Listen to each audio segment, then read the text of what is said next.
ಕಾಣೆಯಾಗಿದ್ದ ಪ್ರಯಾಣಿಕನ ಚಿನ್ನಾಭರಣವನ್ನು ವಾಪಸ್ ಕೊಟ್ಟು ಮಾನವೀಯತೆಯನ್ನು ಮೆರೆದಿದ್ದಾರೆ ನಿರ್ವಾಹಕ ಕಂಡಕ್ಟರ್.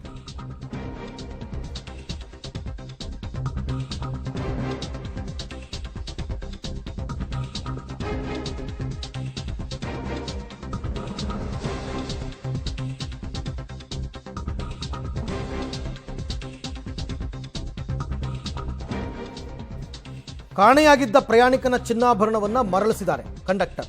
ಬೀದರ್ ಜಿಲ್ಲೆ ಭಾಲ್ಕಿ ಡಿಪೋದ ಬಸ್ನಲ್ಲಿ ಚಿನ್ನಾಭರಣವನ್ನು ಮರೆತು ಹೋಗಿದ್ದರು ಪ್ರಯಾಣಿಕರು.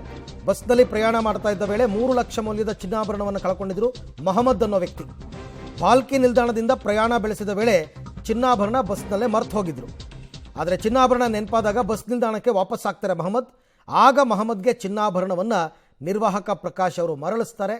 ಕೊನೆಗೆ ಆತನ ಮಾನವೀಯತೆಯನ್ನು ಮೆಚ್ಚಿ ಎಲ್ಲರೂ ಕೂಡ ಅವರಿಗೆ ಸನ್ಮಾನವನ್ನು ಕೂಡ ಮಾಡಿದ್ದಾರೆ ಪ್ರಕಾಶ್ ಅವರಿಗೆ.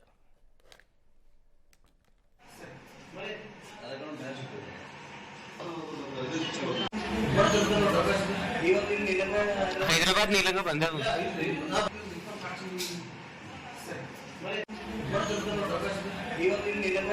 ಹೈದರಾಬಾದ್ ನೀಲಂಗ ಬಂದ